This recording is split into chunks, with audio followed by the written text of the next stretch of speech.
Welcome to the Solutions 8 YouTube channel. We shoot an industry-specific video every week because people are asking us for industry-specific videos. So that's what we decided to do. John, what are we doing today? You can tell these are not rehearsed because we just wing it and it doesn't come out right. So we're going to be doing a lead generation campaign with high competition. That's something that we get questions about a lot, especially when new clients come to us and like, yeah, but I have a lot of competitors. And that's just yeah, what's normal. Who doesn't, by the way? Like I love, everybody thinks their business is so like, it's like, no, you don't understand how competitive my industry is. And it's like, you mean capitalism, right? Like you mean the thing that we're all doing on a daily basis. We're targeting America, right? Like this is nothing new, but it is a question we get often. And you're right, a lot of people, and this isn't derogatory against anybody, but every business owner, even us, we're like our own unique special snowflake that no one's ever seen, just like everyone else. And that's where I think that a lot of questions get is when you have a lot of competition, when you have a lot of people bidding, there are some things you're going to need to be prepared for, and a couple ninja tactics that I think are ninja because we created them. And no one else thought of them, and I'm going to stick by that. That I think that we can offer you as a, hey, here's what you have to be cognizant of, because lead generation is not only did you get the conversion, but is it a quality conversion? I can pump a ton of conversions into your CRM, but if no one ever answers the phone and they don't know who you are, it doesn't count for anything. So that's what we're going to be discussing, and let me share my screen so we can dive right in. We have a kind of a shorter video today. We have about 18 minutes left, so let's do as much as we can. So this company is a company that does legal funding. I can't get into the exact type of legal funding and how, but we're just going to call it legal funding, and the name is going to be blurred out. So this one, I don't want to give away any trade secrets, but what I want to talk about is competition. So I'm going to have these names of the competitors be blurred because you could probably deduce what it actually is. But just to show you that in Auction Insights, and this over here is going to be all blurred out on the left-hand side. So sorry about that, but you can see that in our 3 campaigns, we have 20 competitors, 21 people in the Auction Insights. And then this is us here at the top. And we have the most amount of impression share. And that's by design. When you're looking at a high competitive ecosystem, especially with lead generation, placement is key, but the right placement. You don't want to be at the bottom of the page, because at the bottom of the page is where ads go to die. No, just kidding. The bottom of the page is where people will end up when either A, they've already contacted everyone else, or B, everyone else couldn't help them. And there's probably not a good chance that you will be the person that can help them. Can you do me a favor real quick, John? I just think it's important for us to define terms, especially for people that might be a little green. Go back to the Auction Insights section and just help with each of these columns real quick, 15-second soundbite for each. You know, okay, keep going, sorry. Nope, impression shares, think of it like market penetration. How much are you being shown on the first page to the people that are searching? And usually it's the first page. You can count the second page, but that's not the deciding factor of things. Impression share is essentially, think of it like your market penetration. If 100 people search and you have if you have a impression share of 59%, out of 100 people searching, 59 people saw your ad. That's how you think about impression share. Overlap rate. Overlap rate is how often do you and your competitors overlap? And this is where people, I think, get a little bit confused, because they look at this and say, man, this absolute top of page rate, this one is the percentage that your ad is shown the very first ad. Top of page rate is how often your ad is shown above another advertiser's. But when you look at this and say, man, I'm only 69%, these people are 70% and 67%, these people are beating me or matching me. They are, but only 14% of the time. So overlap rate means how often do your keywords overlap, or how often do you overlap in the search result? If you're running a keyword campaign, like a search campaign, that means how often do you overlap with someone else? So if someone is, let me see if I can find one. Okay, well, we're winning here. But let's just say top of page. If we're 69 and this person is 70, it doesn't mean that 100% of the time they're beating us by 1%. It means out of 1 of every 4 searches, on average, they show up 1% of the time more than we do at the top. So it's not like panic mode. If you look at top of page and absolute top of page and position above is, this is actually, it's weird. You have to actually look at these columns, because the top of page and absolute top of page are yours. The position above rate is how often is another advertiser higher than you. So these kind of contradict. These two columns are about you. This is about your competitor, and this is about you and your competitor. So you have to look at these individually. So overlap rate, how often do you and another advertiser overlap? Position above, how often is someone else above you? Top of page, how often is your ad on, at the top of the page, which means the first four. Absolute is how often is your ad number one. And then outranking share is how often your ad is ranked higher than your competitors. So it's shocking to me that Google still gives us this data, which as much as they're pulling back on things, this is an unbelievable wealth of information. It is. And what's, well, what's funny is, what does competition breed? It's, more ad spend for Google. So it's like, if they can share with you, hey, someone else is beating you, what are you going to do? You're going to bump up your ad spend and bump up your CPC. And you think they'd at least redact the brands though? I mean, the fact that they give you the URLs, just a quick soundbite. If you're watching this is the type of thing that can equip your SEO, your analog marketing, your direct mail. Like this is where Google becomes the quarterback in your marketing strategy. One example of many, of course, but I think this is a really good one. Especially Auction Insights, because if you want to run a competitor campaign, where are you going to go? Right. You're going to go right to Auction Insights and see, well, who's my competitors that are bidding against me on my same keywords? Most often, the highest overlap rate, very important. And then say, well, if I went after them, how would that work? Now, I can't show this competitor here, but we actually ran a competitive campaign against this competitor here. And it was one of our best performing campaigns. We actually had half of our cost per conversion and twice as many leads come from the competitor campaign that we ran. And we didn't know about that competitor until we were running ads, right? Right.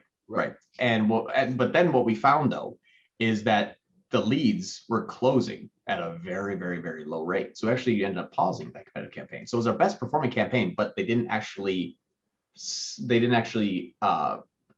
get the funding from the company. I'm trying not to use any terms that release any info, but they didn't actually get the funding from our client, and so we ended up actually just pausing it. And sorry to derail there, man. I just thought that was an important step for people to understand. Oh yeah, well that's all these videos are, just teaching people all the areas of Google and how they work. And so when you're running a highly competitive campaign against other people, and it's a lead generation campaign, now for e-commerce doesn't matter. Lead quality on e-commerce doesn't matter. They buy or they don't buy. That's how quality is determined. But in a lead generation campaign, it's important for positioning. Positioning is very important. You can, if you're found at the bottom, or if on page 2, and the best place to hide dead bodies on the page 2 of Google, just remember that. But if you're found at the bottom, you might get the conversion, but it might be just lead quality. And if you're an agency running and you're focusing on cost per conversion, you might think, I'm delivering all these leads, but the conversions are just terrible. It's because they have to go through 4 other competitors, all of the organic, and then find you at the bottom and then fill out your form or call you and then say, hey, I'm blah, blah, blah, blah. And then you're like, this is just not relevant at all. What's going on? The keyword looks good. So positioning yourself at the top is going to be key for lead quality. But how far up the top is what you have to balance. And with a lot of competition breeds high CPCs. We can see here, even our conversion rate being 20%, it's still $115 cost per lead. Our conversion rate's what? 19.79%. In this month, we have 38 leads from our DSA campaign, and it's $115 cost per conversion. And the reason is because it's $23 cost per click. Now you need to know your keywords really well. That's another thing, is you're going to have to work through a keyword strategy really, really, really well. We've defined very specific dynamic ad targets that produce really good search terms, and made sure that the content in those dynamic ad targets, which just means where is Google scanning before they start to show your keywords. We did the homepage and then the apply page for this company. Very, very specific. We didn't do the blog, didn't do about us, didn't do history, didn't do anything else, because really no one A, cares about that when they're searching initially, and B, you don't want to match those match types. So you want to find the most relevant or series of relevant pages on your site to scan for a DSA campaign. I think that's key, because DSA is going to allow you to show up for other searches that your competitors may not be bidding on because it's highly competitive. And then also make sure that they're extremely relevant. And then you can even add a safety net of target CPA, saying, hey, show any ads that you want for any content that are on these 3 pages. But unless they have, unless those people convert at X amount of dollar cost per conversion or below, then don't show the ad. And that's what you have to be focused on. Is even target CPA, my target CPA here is 120. I'd love $50 or $60 leads like Kentucky, but this here, the Kentucky campaign, we're going only after Kentucky. That's where the client is. So people like working with people in their own state. These are going after about 10 or 12 other states. And so that's why the cost per conversion is double, even though we have a 20% conversion rate. So that's what's important is placement. You're going to have to pay a lot in competition. And it's, if you don't have the ad spend to pay to be at the top, it probably is not going to work. It's going to work. It'll deliver conversions. The client will never be happy. Or if you're your own client, if you're running this yourself, you're not going to be happy with the quality lead. Test at the top. But there's a caveat to that.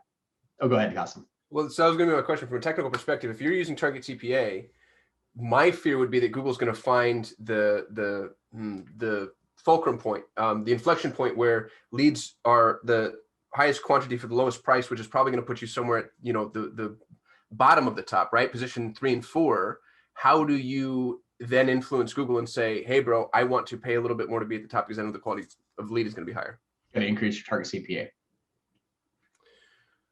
Okay. So everyone watching thinks that I'd like set Kasim up for that question because it was just like, bam. Yeah. I'm going to slack you more, be like, F this. It's really good. Makes me look smart. Yeah, that's really it. And what you'll notice though is, check this out. I have $115 cost per conversion. And I set my target CPA to 130. So it's actually overshooting that goal. But here's where you have to watch now. Is okay, you say, okay, so I think I'm at the top. I'm paying enough to be at the top. My conversion rate looks like I'm at the top. The lead quality is at the top, but where am I really? These 3 columns are important. Search impression share. How much are you on the first page? Search top impression share. How much are you seen in the first 4? Search absolute top impression share. How often are you seen as number 1? And you'll see that I'm 61% market penetration. I'm 50% of that time I'm at the top. And 20% of the time, I'm number 1. That's a very, very good balance between good visibility, but not overpaying. I can pay, I've had keywords that have $50, $60 cost per click. And while that's good, and I'm number 1, if you have, you know, $140 per day at $60, you get 2 clicks.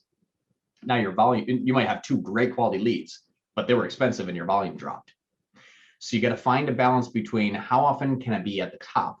Like in the Kentucky campaign, I'm 50% of the time I'm number 1, 70% of the time I'm in the top 3. Now, the reason why it's not 100% in the top is because I have keywords here that I purposely don't bid high on because a little bit too broad, but they're inexpensive. So find a good balance of keywords that are quality, but don't overpay for that quality. Find a good balance. And that's where I think that that's important to understand your positioning. For Kentucky, for the campaign that is working really well, I use target search impression share. Actually, now they call it target impression share, but it used to be called target search impression share. And what I did is I said, hey, I want, and this is what's interesting is I think, let me go into settings first because it's otherwise it's going to show the keywords. There we go. On the left-hand side, these are also going to be blurred out here just because these ad groups look very skaggish. And so I don't want to deliver the keywords. But here's what's interesting on target search impression share. For when you have a campaign with a very good geography, very good keywords, and you're like, yes, I need to maximize just the crap out of this thing. I want to be as high as possible without going over. I told Google, hey, Google, I want to be number 1.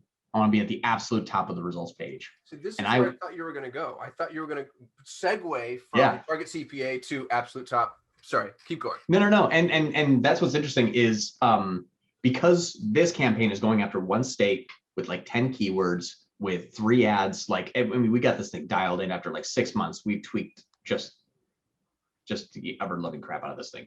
And we got it right there. And so that's why I said, hey, I want to be number 1 on the page 100% of the time.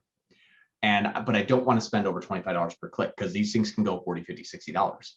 So I said, I will be at the top, but I'm willing to pay $25. If it's 26, I'm fine at number 2.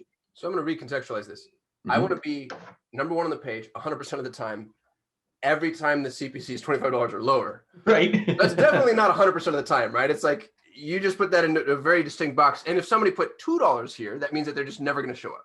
Right. And then what Google says is, okay, your bid strategy is limited. The max, and then like big triangle, like, alert, alike, Google's not making as much money as they want to. Bad advertiser. You get a yellow triangle. So maximum bid limits are being met by multiple keywords or targeting methods using the business strategy. As a result, your business may not be fully optimized. Yeah, basically spend more money. Thank you, Google. It may not be fully optimized. You're getting 30% conversion rates, but you're not optimized. 100% of your impressions are met by your max bid limit. I know. I'm doing that on purpose. So when we say don't listen to everything Google has to say, this is what we mean. But Bid Strategy Report will show you like, hey, you said that you want to be 100. Well, boo-hoo, you're only number one 60% of the time. Great. And that's basically, I don't know why it's doing this one. Let me just go back 14 days so you can get a little graph here. There we go. So you'll see like my search absolute top impress share is what I'm getting and the target's here. So it's like, hey, you want to be in the red, but right now you're in the blue. That's fine. I'm perfectly happy with half the time being number one, the other half of the time being number two. Yeah, because I didn't have to pay like 5x for the CPC. Exactly. And then when you look, okay, well, how's this doing? Well, Kentucky here, this campaign, I'm getting $16 CPCs. Well, that's interesting, isn't it? I'm setting 25. And when do you think this is like 25? Are you waiting for me to answer? Uh-huh. Yes. That felt very rhetorical to me. I didn't want to, you were on a roll. Yeah. So what happens is though, you're like, well, I'm setting 25. Why is it being limited? And it's only shooting 16. That's because the keywords that are delivering the most amount of clicks should be like 40 and 50, but they're stuck at 25, but everything else is like, 20 and 15 and 10. So, but what's interesting is then I look and say, well, okay, well, what's going on here? Well, 54% of the time you're at number one, 77% of the time you're in the top. And with that bid limit and getting $16 clicks for a daily budget of 140, in the last 14 days, I'm getting 66 clicks. So what is that? 15, 30, 40. So I get about 4 clicks per day. If I bump this up to 25, I get 2 clicks per day, and I would end up with 9 leads. I would end up with 18. My conversion rate would still be around 25% though. So that's how you increase volume without sacrificing cost per leader conversion rate. We have about 2 minutes left too. That was an insane value bomb. If you're watching this video, go back and listen to what John just said again, because we don't have time to rehash it, but holy crap, more leads, higher quality, less money. Mm-hmm. That's what everybody wants. Yeah. And everybody what everybody wants. Merry Christmas, YouTube. And that's what's funny is, I purposely set my bid limit there, and I'm like, I'm okay with not spending more because I know the volume. It's like, do you want to be but you have to know the market in order to be able to do that. You can't just like start fresh and say, I think, bam, like spin a globe. You learned the market first and then made strategic decisions based on your learning. And it's all testing. That's all Google is. It's just one gigantic test. But some things to recap is if it's high competition, spend at the top, but don't spend to be number one. All that's going to do is deliver you more expensive leads, but the same amount. So instead of 2 leads costing you 50, 2 leads cost you 100. Doesn't really give you anything. Unless you have the daily budget, it's like, yeah, I spend like 10 grand a day. Okay, then yeah, be number one, because that's going to be, or number one and number two. But if you're budget conscious, which I think most people that do Google ads are, whether they work for themselves or an agency, like you're going to be budget conscious no matter what. So that's the trick is get that at the top, go one step down, and that will get you high quality at volume. Mic drop. Ninja tricks. We shoot a video every day. We do an industry specific video once a week. So if there's an industry you want us to tackle, drop it in the comments and we'll get at it. John, as always, thank you, brother. Yeah, and this is fun. Yeah, like, comment, subscribe, do all the things. We need a good sign off because we need a good intro. We need a name to the channel. We suck at this. Oh, we need a jingle. Okay. Jingle. In the comments, I will personally PayPal you $10 for the best jingle. In this video, if you write a jingle, I will PayPal you $10. I will do that. Twice as good as the Farmers Only jingle. You're not missing leads because you are number one. Hey, perfect. I'll PayPal myself $10. Thanks for watching, y'all. We'll see you on the next one. Thanks, everyone.